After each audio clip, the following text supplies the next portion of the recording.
Hi. Welcome to Live with Ms. Steph. Hi, I'm Ms. Steph, former after school director, former laboratory scientist, and now turned nonprofit founder and STEAM educator. So let's hop right into today's adventure. Today is Thursday, February 13th, 2025, also known as Valentine's Day, also known as Day Before Valentine's Day, also known as the last Thursday before the 2025 midwinter recess. So I am super excited to be with you today. We're going to get right into it. Your weekly science club news is as follows. We have Saturday program this coming Saturday, February 15th. Then the next event that we will be having, you'll know I always play with my glasses. The next thing that we will be at is on Saturday, February 22nd. We are going to be hanging out with some folks doing the fourth annual self-love fair. We have been invited among several other vendors to provide services and to provide tabling. We're doing an information table, but really I'll be passing out slime and probably doing some other fun science shenanigans, as you all know. And so then the next time that we'll have Saturday Science Club, which by the way, you should know this if you have received our mailer, if you are on the weekly newsletter, give us a shout out. Click that like button. Let us know that you're enjoying that weekly newsletter that I send out to let you know what's going on.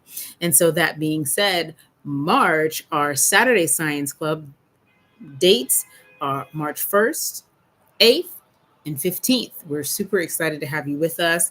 Also, I am inching back depending on kind of what folks are letting me know is needed and what they're interested in. I'm getting ready to launch our public facing Summer Science Club registration process. Y'all, you've been waiting for it. You've been asking me for it. So make sure, let's go. For my people who already have had the link released to them, I'm telling you now, you're going to want to register your child now. Do it now. Do it. Okay. So yeah. Other things, traveling science teacher program. We are going to be starting the contract process in April. For those of you who want to be a part of our roster for the 2025-2026 school year, April. Y'all, life is moving. But yeah, I really would strongly suggest to you that you make sure that you get what you need from me, that you make sure that you send me an email to be on our list. There we go. Make sure that that doesn't make noise and distract us. Make sure that you are on the list and everything so that you can be a part of the traveling science teacher roster. To do that, I'm telling you now, we plan in advance. I plan all of these things in advance. I already know about Giving Tuesday, all those things in advance. So yes, you do want to talk to me now about next school year. Those slots will fill up quickly. There's only but so many. It's that simple. There's no false urgency there. The urgency there is real. There's also, I'm not creating like a false sense of, oh, how many spots and going to have more spots than we have. No, there's a limited amount of folks that we can collaborate with when it comes to traveling science teacher. Okay, so that being said, thank you ever so much for watching Live with Ms. Steph on February 13th.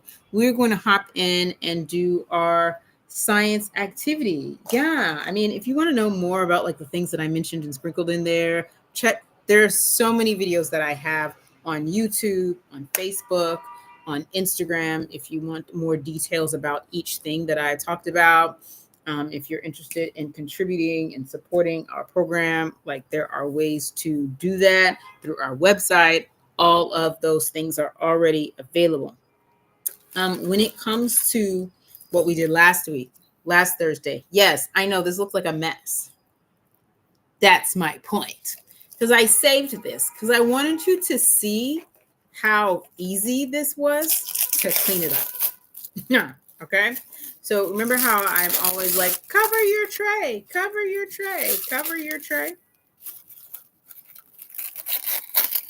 This is why. Okay. So all that you see, all that like mess that's on there, it is about to be completely gone. And I am by a place where there is a lot of traffic. And so that's why some of y'all, you may be hearing all of the noise. You might not. Anyways, but just to address it. Right? Lifting up, lifting it up, lifting it up.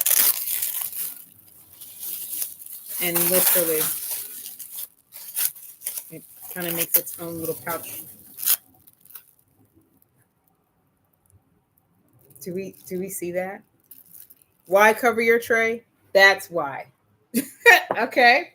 Now, am I going to cover the tray for the rest of this activity? No, I'm not, because I know how to like keep myself organized, and we're not making that big of a mess today. All right. So now, very, very, very, very quickly, I'm going to assemble our cloud in a cup, because the promise in the caption, in the description, is that I am going to by using just 2 additional materials, I'm going to show you how to turn the cloud in the cup investigation, boom, into a lava lamp, right? So cloud in the cup starts with 1/2 cup full of some water. No, that is not the water that's like, one, this is not sponsored or anything like that. And the water that's on that label is not the water that's in there. That is just some regular tap water. As I've said multiple times, I just happen to like these bottles. The bottles are really strong. Okay. Boom. So you've got this in honor of Galentine/Valentine's Day. Let's use a little red. Okay. You're going to do food coloring. This is similar. Okay. Similar to our cloud and cup. And I'm going to do some variation on it. Okay. Using quite a bit of red food coloring. Why? Because I want you to be able to see the red. And as you can already see, our rain is starting to already come down. Okay. We've got our cloud/storm in a cup. If I wanted to push that through, who remembers from last week what I need to add? Exactly. Some water. Okay. So I'm going to pour a little bit of water on top of this. Do la la do.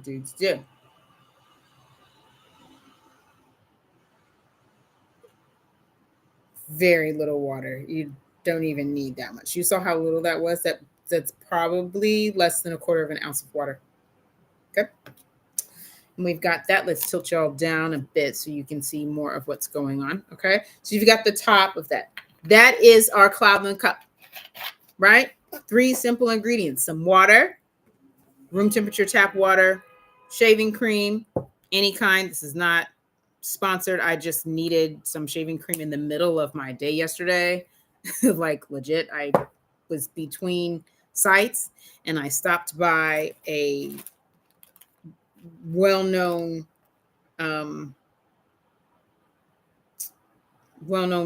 drugstore/pharmacy, or this past on yesterday, on my way from, like I said, between sites, and it was easier to do that than go ahead and like come all the way back home. As many of you may know, I do keep the lion's share of the Science Club materials here at the apartment, and just trying to come all the way back across town was just not the vibe. It was not.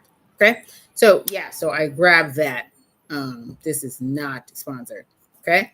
Then at said place, I needed more baby oil because I work with almost 200 children a week. Okay.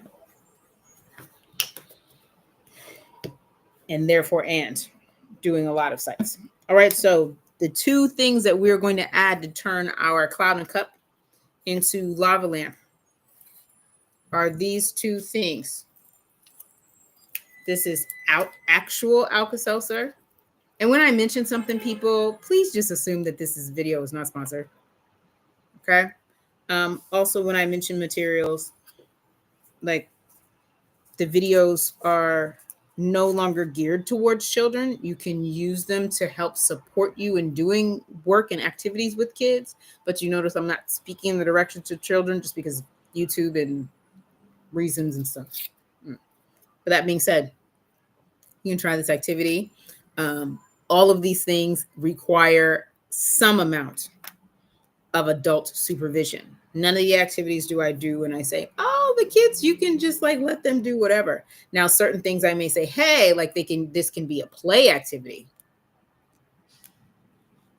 But none of the things are for you to just let them just do and not supervise them. All right. So next thing that we're going to add is baby oil.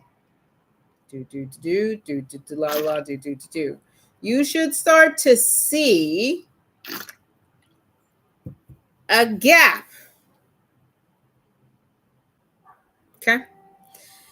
Among the concept of rain and all that type of stuff, and among the idea of like solid, liquid, and gas, which is what we did last Thursday.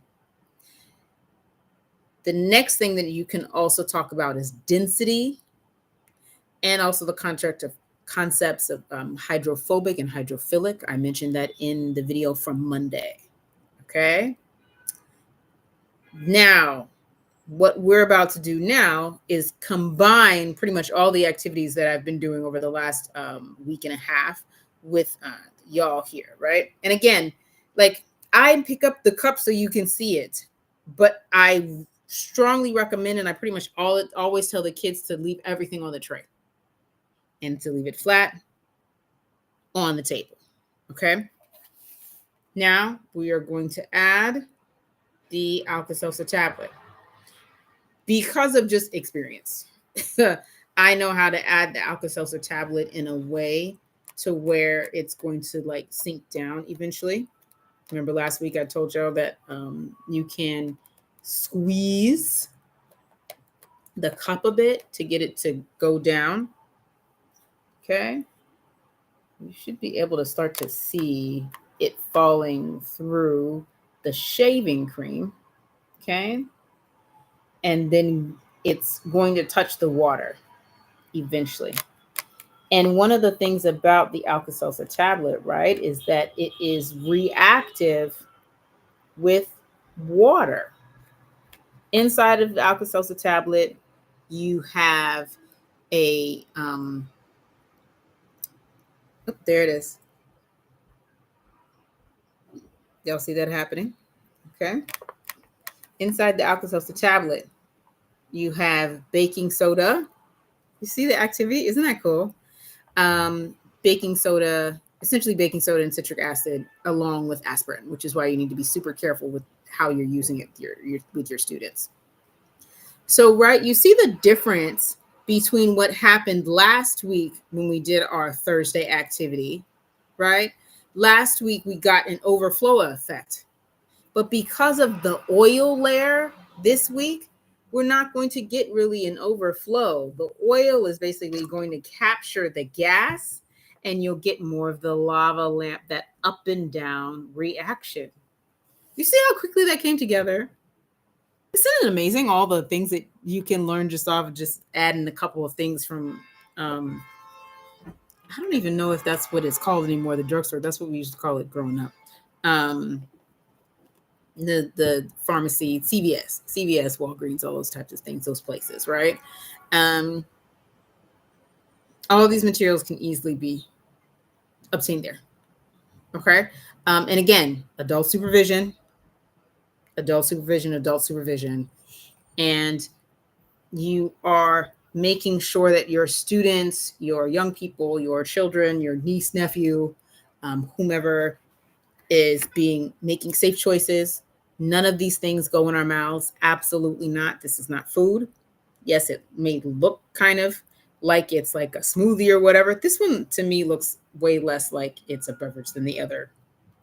For some reason, than the thing we did last week, the cloud in a cup, when I was using blue, and it looks kind of like that. But that being said, you make a point to have a conversation with the children, all the things that cannot be consumed in here. Because now this week we have at least two things that can't be consumed, right? Your shaving cream, which is basically fluffy soap, okay? And the baby oil. No comments about the baby oil, guys. Just stop. Um, okay. Um, and I was explaining to my students today that it's a product, it's called that because it's a product that's typically used with babies. Okay. Also, other oils can be used. I've mentioned this before. I mentioned this on Monday that other oils can be used. And actually, when I started Miss Steph Science Club, before we get ready to roll out and end today's video, when I started Miss Steph Science Club, I was not using baby oil. That's actually for this particular investigation. I was using just some regular daily like cooking oil, like the stuff that you fry stuff food in. Basically, is what I was adding, or the stuff that you might add like a little bit to, like when you're doing Play-Doh.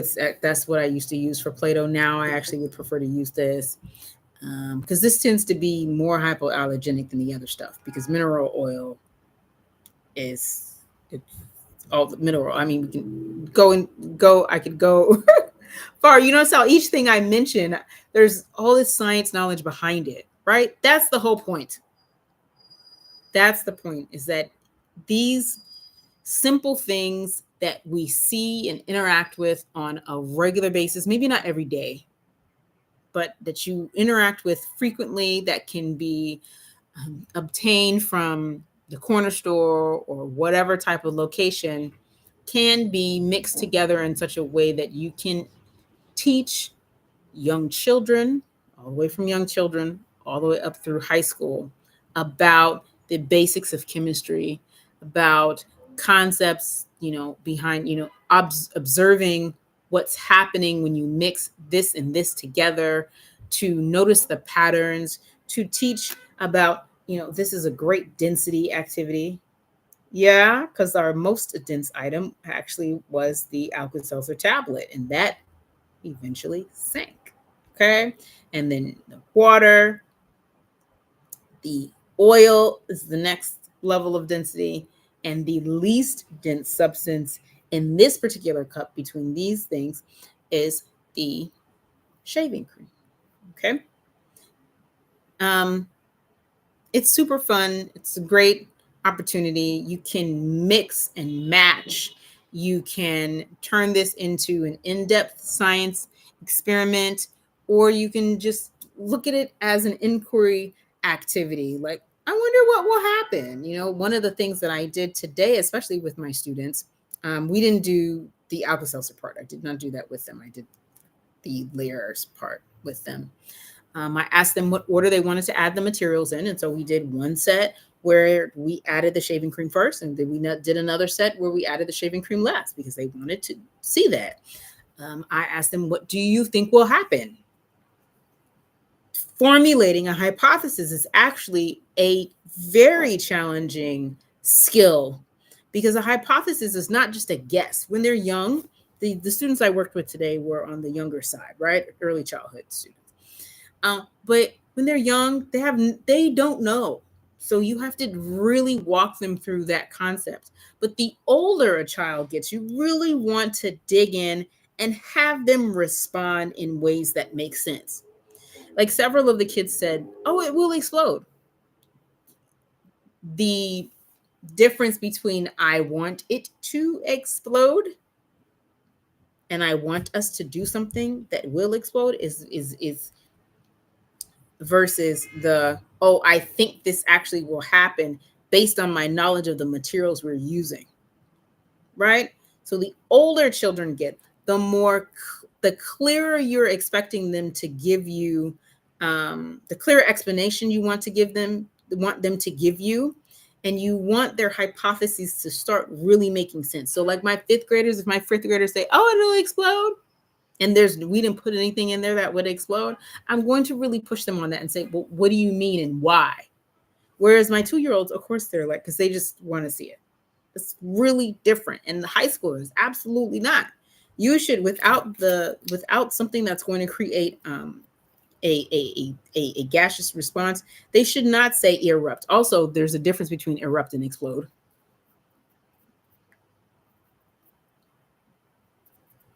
Right? Don't take explode from your older students. Absolutely not, because that's not what's happening. An explosion releases quite a bit of energy and it goes boom. So don't take that from your high school kids. That's not an appropriate response. Thank you for watching Live with Ms. Steph, whoever you are. I really appreciate you coming on and watching the live video. Yeah, so don't take that from them. Not because you're trying to be mean and harsh with them, but because the whole point of STEAM education is to really empower them to use their critical thinking skills. We believe in critical thinking over here, period. Okay.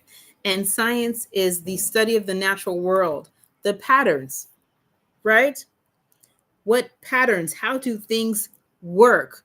What happens every time? That's the other thing that I got to do with my students today is I had them, we all basically did this. This is my sample from Monday. Y'all know how I like to save stuff and see kind of how it develops and all that type of stuff. And then having the conversation with my partners, the adults that are at my traveling science teacher sites, to discuss with them, hey, this is how you can carry on the activity after I leave.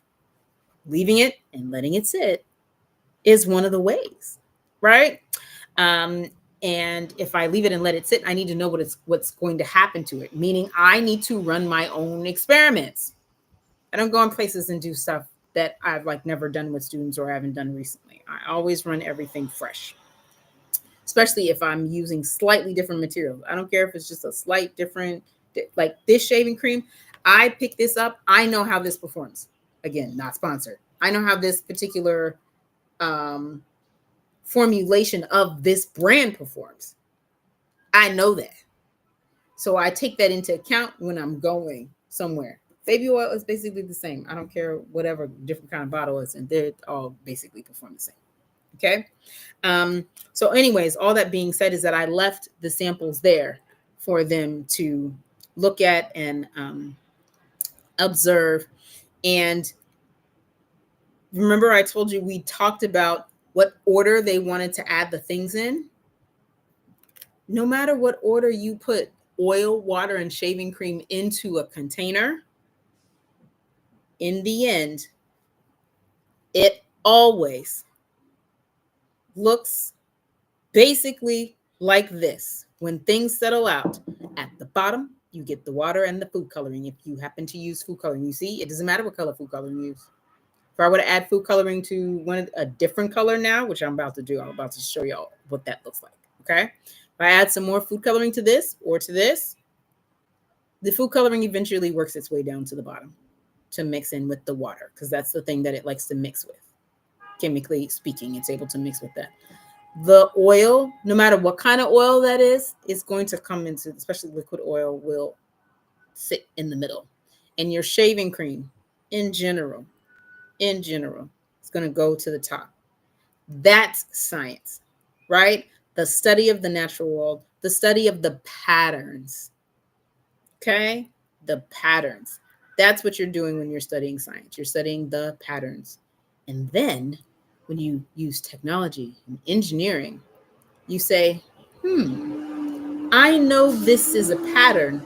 So how can I design something based on the pattern that I've observed in a scientific experiment? How can I design something in a way to perform the way I want it to? Okay. Like I said, I'm going to add more food coloring. I'm going to drop a bunch of it in the center there because I wanted to eventually see. Y'all see what happened? I'm telling you.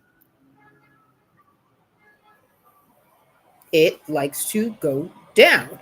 That's where, right? Because the food coloring mixes with water, has the similar density of water. It's slightly more dense than water because it's got some solids in it. And of course, you see it is working. That you see how quickly that happened? It works its way down to the bottom. I also gave you, hopefully you caught it and you see I gave you an additional science experiment investigation that you can do and an extension that you can do with the students, right? And you see, this is a whole month of lessons that I'm doing with y'all. There's so many things that you can do. Okay. What would happen if we added another clear liquid? If we added rubbing alcohol, if we added vinegar, what would happen? What should happen if we added clear corn syrup? It's another reason why I use the baby oil. I've said that in a couple of videos before because it's clear. And I like to point out to the students and drive home the idea that not all clear. In fact, my students go out. I'll finish my thought and then I'll share something. Not all clear liquids are water. So if it's not labeled water and you don't know where it came from, absolutely you can't drink it. But they were calling this water oil because it looks like water. It's another, right? If I were to add more oil, where's it going? After letting this sit, after this, where is the oil probably going to go? Right? We should be able to predict. Our middle layer gets thicker. If I would add shaving cream, where would it go? It would stay on top. It's not going to sink. It may push things down a little bit and kind of react to the oil a little bit, but it will push itself back up, or rather float back up. Okay. All right. So that's been super fun. This has been another episode of Live with Ms. Steph. I really hope that these episodes and these tidbits of information are helpful to you. Remember, we have Saturday Science Club this coming Saturday. On February 22nd, we will be at 250 West 127th doing the 4th annual Self-Love Fair. We have open registration for Summer Science Club 2025 that's quickly approaching. So get all of your documents together to be able to successfully register your young scientist for our STEAM immersion experience that will be held between July 7th and August 8th. You can sign your child up for all 5 weeks of Summer Science Club, which is the equivalent of a year and a half. Yes, I said it. Which is the equivalent of a year and a half of science. What children get in science education in your average. Ooh, wow, that was rough getting that through. In your average public school here in Harlem. And frankly, I would be so bold to say, you can do the research, you let me know what you see, but be bold to say your average public school around the country is not providing the amount of time and experience with hands-on exploratory STEAM education that we provide our young people with. If you're interested in supporting our programming, all the different things that we do, in particular Saturday Science Club, as I've mentioned in previous videos, is free for participants. And Summer Science Camp, actually, we lop off 30% of the fee from all families. No family actually pays the full cost of Summer Science Club. All families get some type of discount through our partners, through fundraising, all of those things. And remember to get on our traveling science teacher roster. I will be opening the roster for the 2025-2026 school year in April. You are going to want to get on that very, very limited roster ASAP. I appreciate all that you all do and for watching. And this has been Live with Ms. Steph. Have an absolutely wonderful day.